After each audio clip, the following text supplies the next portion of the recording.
There are a lot of winners, as we've seen in this budget, but we saw in that press club address in the Q&A section there that the Treasurer was accused of, in this budget, giving us a short-term sugar hit. Is that fair criticism, or does it represent more longer-term reform?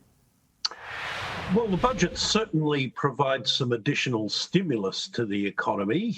You can see that, for example, by noting that the decisions in this budget do actually contribute to a meaningful increase in the structural budget deficit, both for the coming financial year and for 2022-23. And I think that's broadly appropriate, given both where we are in the economic cycle and where the government, together with the Reserve Bank, want us to be. That is, with an unemployment rate, as the Treasurer said, we haven't really sustained for any length of time since the early 1970s. So given that monetary policy can't do much more than it's already doing to get us there, it is sort of incumbent on fiscal policy to play that role, and it can, in particular because interest rates are as low as they are. So what the government is doing is, in broad terms, appropriate.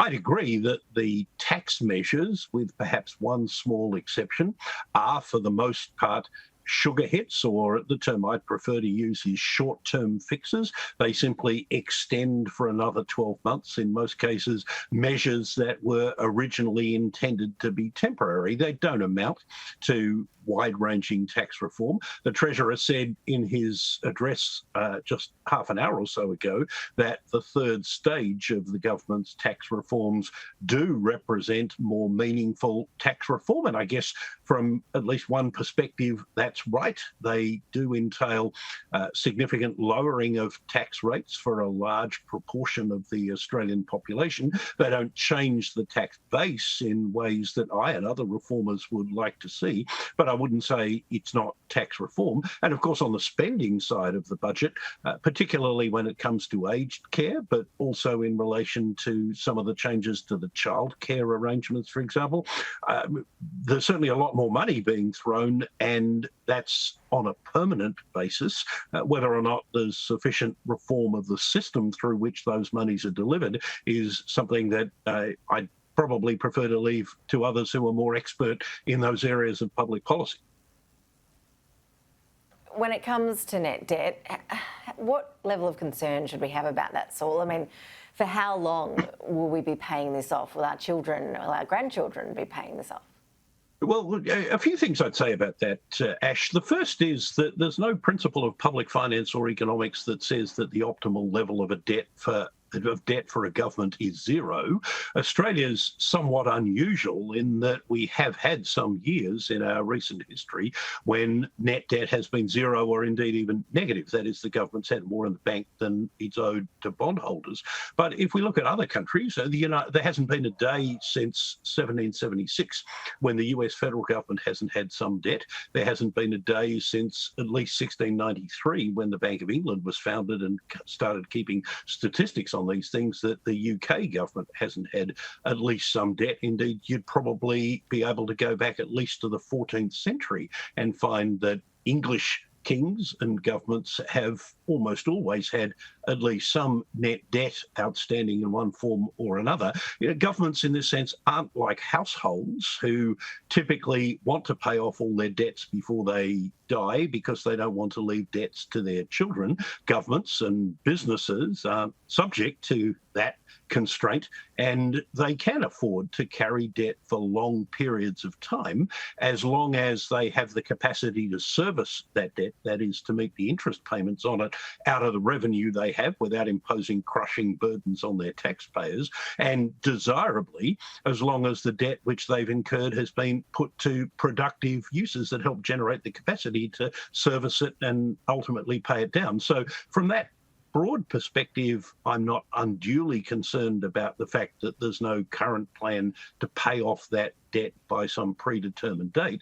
Moreover, as the Treasurer again said in his speech, we're in the perhaps unusual situation where the rate of interest that the government's paying on its debt is less than the rate of growth in the economy. So from that point of view, the debt which we're currently running and planning to run is sustainable. That would change, of course, if interest rates rise by a significant amount, as they may do down the track.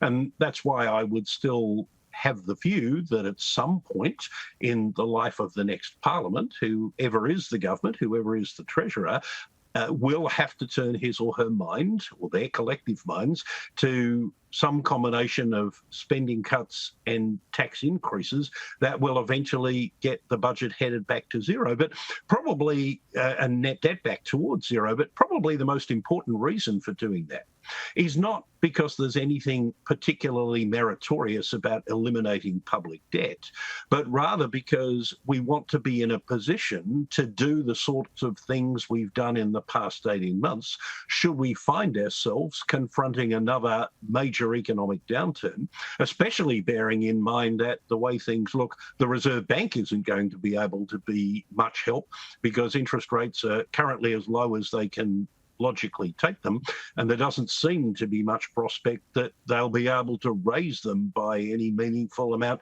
even after 2024, which is what they tell us is the earliest date that they're thinking about raising them. Yeah, when we talk about interest rates, it leads me to my next question about the housing market. There were some housing-related announcements in the budget, but what's your assessment as to what, if anything, they'll do to the current housing landscape we're facing at the moment? Well, the one measure that I think is understandable and defensible is the decision to extend to 18 months the time frame in which people who've taken up the First Home Builders grant have to commence construction of their homes, given the backlog of work that seems to be building up in the housing industry at the moment. It would have been unreasonable to penalise people who, through no fault of their own, weren't able to get work started on the homes for which they've received grants. But as for all the other measures, I have to say, sadly, that they are unlikely to help increase the home ownership rate and are more likely to add to the upward pressure we're already seeing on house prices, not by very much. I mean, these are small schemes that only involve a handful of people. Some people are going to get lucky if they're in the groups of 10,000 that are able to apply for either of these schemes, the one that allows people to borrow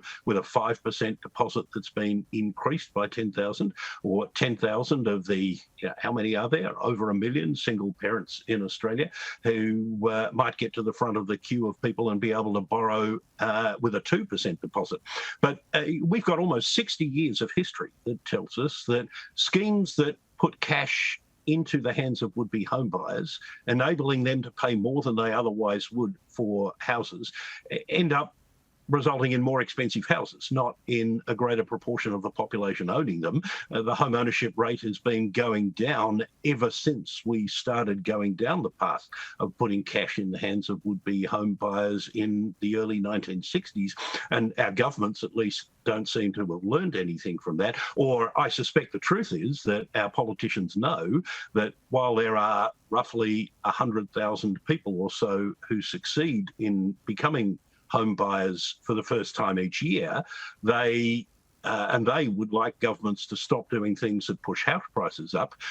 By contrast, there are over 11 million Australians who already own at least one house, and the last thing they want governments to do is things that would stop house prices going up. So, even the dumbest of our politicians can do that math. And I think that's why we continue to see governments doing things that have as their sole effect really adding to house price inflation without increasing the home ownership rate. And as I say, although these schemes are relatively small and the harm they will do in those respects is thus quite minor, what I would have preferred to have seen is governments doing things to increase the supply of housing rather than inflate the demand for it.